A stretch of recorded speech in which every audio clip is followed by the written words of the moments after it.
여러분 정말 오래간만입니다. 반갑습니다. 이 동아시아 미래재단이 이렇게 세미나를 가진 게 벌써 4년이 다 됩니다. 제가 바른미래당 대표로 들어가 일을 하면서 좀 쉬었고, 그게 코로나 팬데믹으로 한 2년 쉬어서 한 4년 가까이 그런 모임을 갖지 못했습니다. 그러나 아시다시피 요즘 우리나라 주변을 둘러싼 정세가 대단히 위중합니다. 이러한 상황에서 제가 우리 의견도 나누고 또 귀한 말씀도 듣기 위해서 송민순 장관님을 모셨습니다. 오늘 송민순 장관님께서 좋은 말씀을 해주시겠습니다만, 제가 모처럼 여러분을 만난 오늘 제 의견을 잠깐만 좀 말씀을 드리고자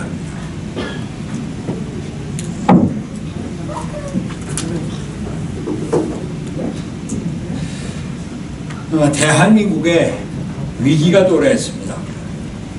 북한이 각종 신형 탄도미사일을 연이어 발사하면서 한반도의 군사적 위기를 조성하고 있습니다. 김정은은 최근 핵 선제 타격을 법제화하며 핵무기 사용을 위협하고 나섰습니다. 한미연합군은 항공모함과 폭격기 등 전략 자산을 동원하면서 대응 훈련을 하고 있습니다.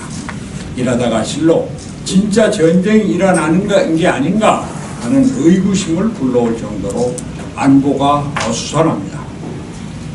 중국은 펠로시 미국 하원 의장의 대만 방문을 계기로 대규모 무력 시위를 감행하면서 동북아의 안보 위기를 조성하고 있습니다.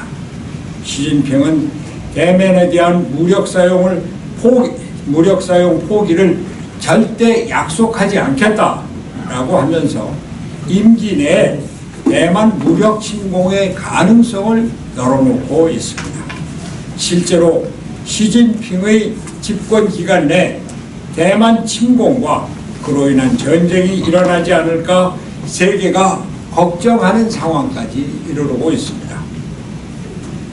우크라이나 전쟁에서 고전하고 있는 러시아의 푸틴 대통령은 우리 영토 안전성이 위협받는다면 의심의 여지 없이 러시아와 국민을 보호하기 위해 모든 수단을 동원할 것이다. 이건 허풍이 아니다. 이렇게 말하면서 핵무기 사용을 노골적으로 위협하고 있습니다. 실제로 유럽에서는 많은 나라에서 유럽에서 실제 소규모 전술 핵무기를 사용하는 전쟁이 일어나지 않을까 걱정을 하고 있는 현실입니다.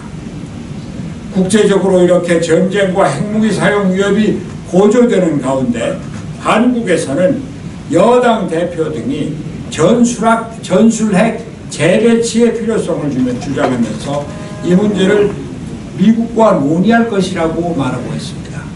미국 정부에서는 공식적으로 이를 부인하고 있지만 우리나라 대통령도 여러 의견을 잘 경청하고 따져보고 있다.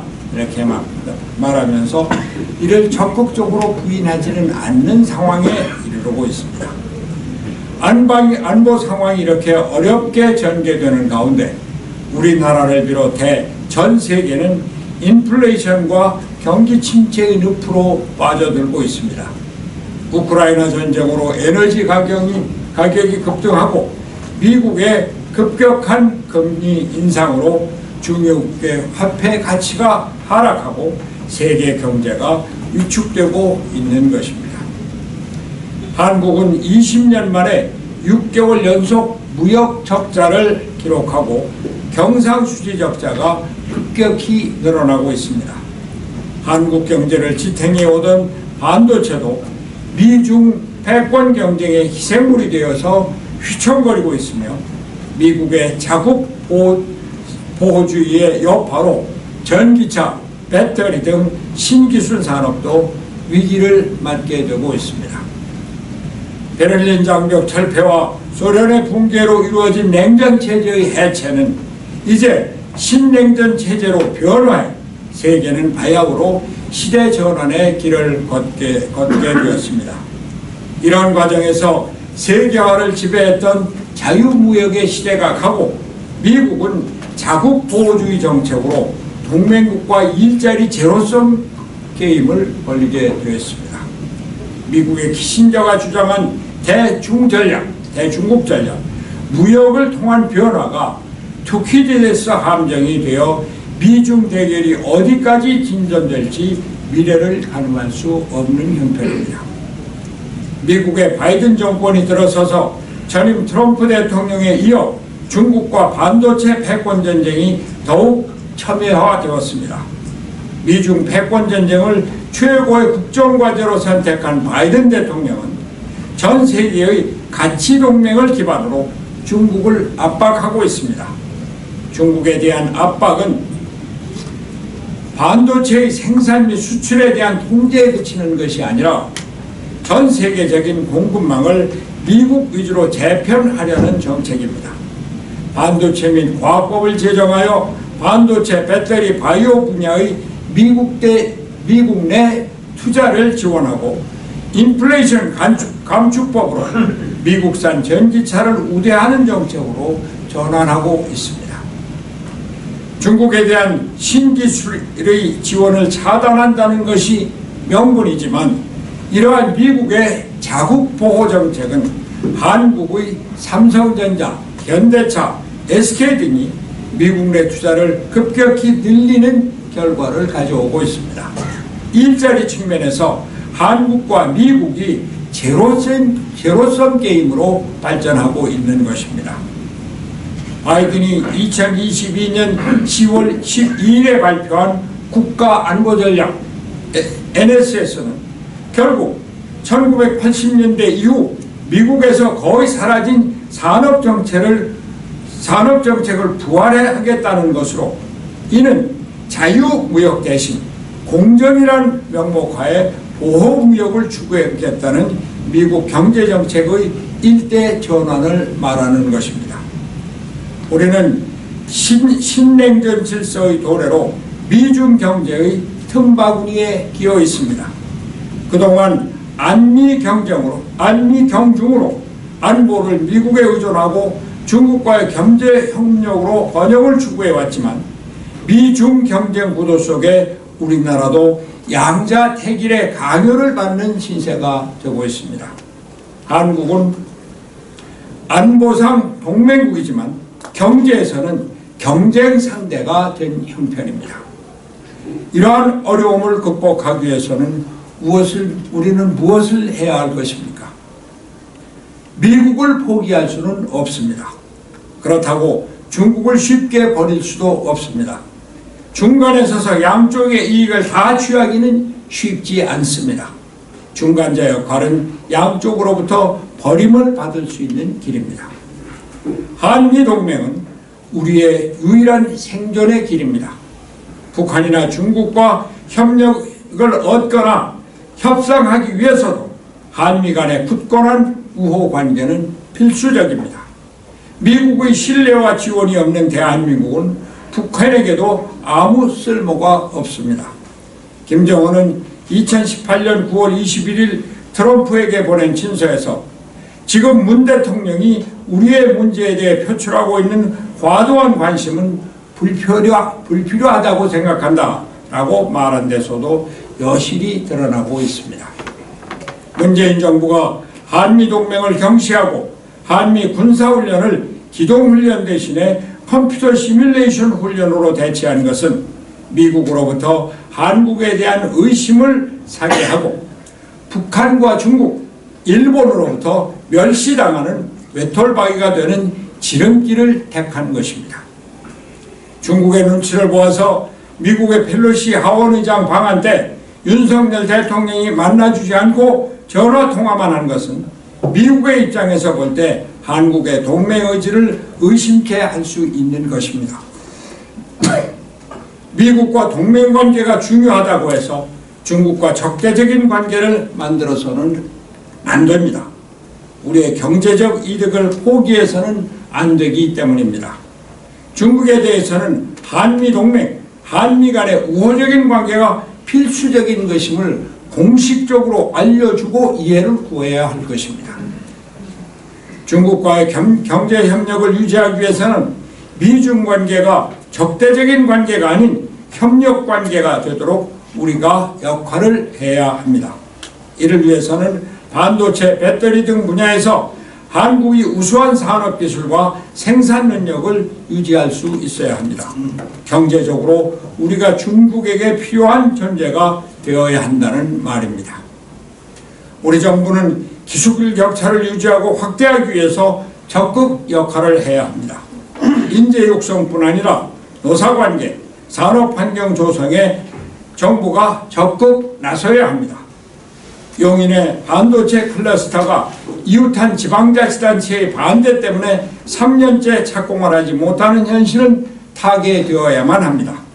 도와 중앙정부의 적극적인 역할이 필요한 것입니다. 북한에 대해서는 교류와 협력이라는 포용정책을 유지해야 하지만 대한민국의 가치를 지키고 대북교섭의 원칙을 반드시 지켜야 합니다. 대북관계에 있어서는 미국과의 긴밀한 소통과 협력이 모든 것의 전제가 되어야 합니다. 미국과의 확고한 동맹관계가 대북 교섭의 가장 효과적인 수단임을 명심해야 할 것입니다. 일본과의 관계는 한미동맹을 발전시키기 위해서도 조속히 개선되어야 합니다. 미국이 일본의 존재를 중요시하는 만큼 한국도 일본을 중시해야 합니다. 한일 군사보호협정, 군사정보보호협정, 지소미아 파기와 같이 반일 감정이 국가정책으로 반영되는 일은 다시는 일어나서는 안 됩니다. 일제강점기 강제동원 피해자 배상 문제 등에 대해서는 법원의 판결은 존중하되 정부 차원에서 정치적으로 문제를 해결해야 합니다.德고의 리더십을 본받아 과거의 적대관계를 미래의 우호관계로 발전시켜야 합니다.德고는 유럽 민족주의의 부흥을 위해서 100년 앙숙이던 독일과의 오랜 갈등 관계를 종식하고 독일, 프랑스 화해협력조약을 맺었습니다. 유럽 발전의 시발점은 바로 여기였습니다. 우리는 아직도 죽창가라 부르고 있을 때가 아닙니다. 국내적으로 기술 산업을 발전시키고 북한의 원칙 있는 협력 관계를 유지하기 위해서는 국가의 권위가 필요하고 국내 정치가 안정되어야 합니다. 그러나 우리 정치는 국민의 극심한 불신을 받고 있고 정부는 권위를 인정받지 못하고 있습니다. 유럽에서는 우크라이나 전쟁으로 인한 에너지 위기를 맞이하여 전 국민이 에너지 절약 운동을 펴고 있습니다. 겨울에 섭씨 19도 이하로 방 온도를 유지하는 정책을 시행하고 있고 온 국민들이 이를 지키고 있습니다. 우리나라에서 가능하겠습니까? 아닙니다. 안 됩니다. 지도자가 국민의 존경을 받지 못하고 있기 때문입니다. 국민의 행복을 위해 비전을 제시하고 실천 방법을 모색하는 지도자가 없는 나라는 미래 희망이 없는 법입니다. 정치가 국민을 위해서 안보를 지키고 경제를 일으켜야 하는데 국민이 정치를 안타깝게 쳐다보는 나라가 된 것입니다. 위기를 기회로 바꾸는 것은 우리 국민의 특별한 장기입니다. 우리가 이제 거리낌 없이 세계의 선두주자로 나설 때입니다. 정치가 스스로를 반성하고 국민의 앞에 서서 세계로 이끌고 나아가야 할 때입니다. 우리가 한반도에서 새로운 문명을 개척한다는 야심을 갖고 이를 이루기 위해서 나서야 할 때입니다. 감사합니다.